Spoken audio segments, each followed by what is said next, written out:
Assalamualaikum warahmatullahi wabarakatuh.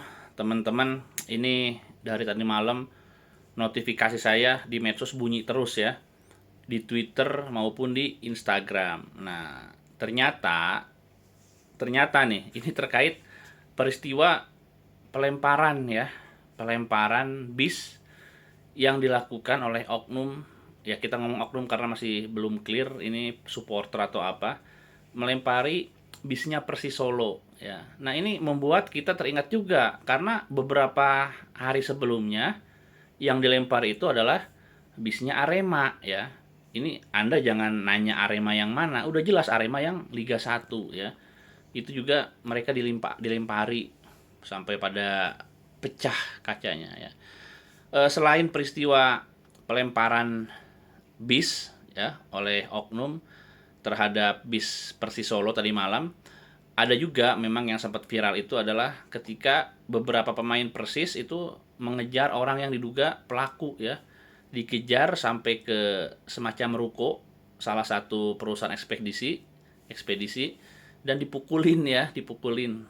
Wah, pemain bola tangannya gede-gede terus banyakan ngeroyok. Wah, udah, itu nggak usah kita bahas ya. Eh, apakah yang pemainnya salah atau enggak? Sebetulnya dalam hukum ya, dalam hukum pidana itu ketika orang melakukan tindak pidana lain ya, tapi untuk membela diri tujuannya dan dapat dibuktikan itu akan lepas dari jerat pidana. Jadi saya berani jamin kalau buat yang pemain Persis Solo malah nggak akan apa-apa ya. Walaupun kalau dalam kondisi biasa kan bisa masuk pasal penganiayaan ya kayak gitu. Tapi enggak. Kalau kemarin itu argumennya kuat bahwa mereka membela diri ya dalam keadaan darurat terpaksa gitu. Oke, pemain Persis Solo aman, saya jamin itu ya. Teman-teman, tapi kita ingin membahas perspektif tentang supporternya nih. Apakah bisa dipidana? Bisa ya. Oke, pertama-tama saya ingin menggunakan teori hukum olahraga ya. Jadi teori hukum olahraga ini akan melihat peristiwa-peristiwa seperti ini nih, penyerangan di jalan ya, di jalan lalu artinya itu kan terjadi di luar arena pertandingan ya, di luar stadion, lalu juga terjadi ketika bukan waktu pertandingan, maka ini jelas ini ranahnya hukum negara, ranahnya hukum nasional ya. Hukum komunitas udah nggak lagi relevan sebetulnya ya. Terkait nanti ada penegakan semacam apa disiplin segala macam itu beda lagi ya. Tapi yang jelas pendekatannya ini harus murni hukum negara, hukum nasional ya. Terutama dalam konteks penegakan hukum pidana. Jadi yang terjadi kemarin itu udah jelas itu kriminal murni ya.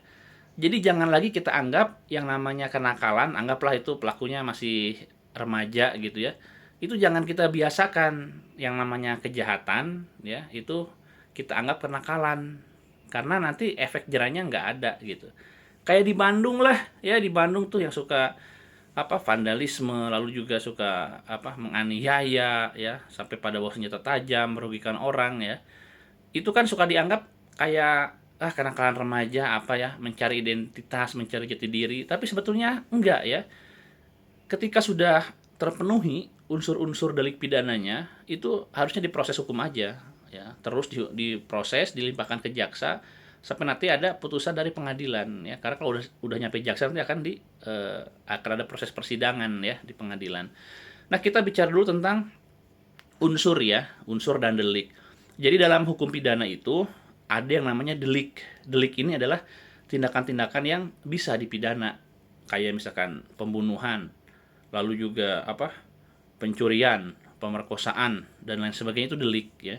Nah, setiap delik ini ada unsur-unsurnya, unsur-unsurnya. Misalkan mencuri ya, mencuri itu unsurnya adalah memindahkan atau mengambil barang milik orang lain tanpa sepengetahuan orangnya gitu ya. Lalu pembunuhan menghilangkan nyawa orang, lalu dilakukan dengan sengaja dan lain sebagainya. Nah, unsur-unsur ini nanti akan membedakan ya, membedakan dengan tindak pidana lain. Makanya dalam pembunuhan itu ada pembunuhan berencana, ada pembunuhan biasa ya, dan lain sebagainya. Mencuri juga ada mencuri biasa, ada pencurian dengan kekerasan, ada penggelapan dan lain sebagainya. Nah, itu yang membedakan ya. Jadi yang membedakan satu delik dengan delik lain adalah unsurnya. Lalu yang kemarin terjadi apakah terpenuhi unsurnya? Terpenuhi ya. Di KUHP itu ada yang namanya eh, delik perusakan ya. Jadi unsur-unsur kemarin terpenuhi kan, mereka melempari sampai pada pecah dan lain sebagainya. Itu ada perusakan barang ya. Perusakan barang itu ada diatur di KUHP. Nah, apakah bisa diproses? Bisa ya. Apalagi ada pelaporan. Misalkan pelaporan dari pihak Persis Solo, wah itu semakin kuat ya, semakin kuat. Itu kita ngomongin secara yuridis ya. Belum lagi kita ngomongin secara hal-hal yang politis. Tahu nggak, ngerti nggak maksudnya? Itu Persis Solo siapa yang punya? Ya, yang punya siapa? Itu bukan orang-orang sembarangan ya. Ada Kaisang di situ. Lalu kalau nggak salah ada apa? Anaknya Erick Thohir kalau nggak salah ya di situ juga. Ah udahlah, ribet lah. Kemarin salah itu ya, apa maksudnya ngaco itu, nggak pakai nalar tuh yang kemarin sampai ngelempar bisnya Persis ya. Itu dijamin salah aja gitu lah ya. Itu blunder paling fatal di pekan ini gitu. Oke teman-teman, gitu aja.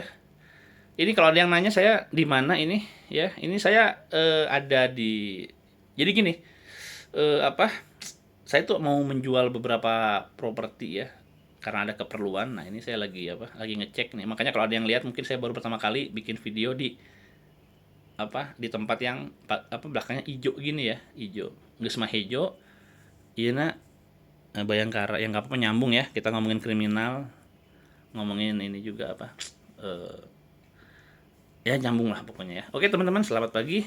Jadi intinya yang kemarin itu usul saya adalah eh, penegakan hukum pidana, udah dilakukan aja ya, karena semua unsur dan itu terpenuhi delik ya, bisa diproses gitu. Oke, semoga ada efek jerah, jangan terjadi lagi. Assalamualaikum warahmatullahi wabarakatuh.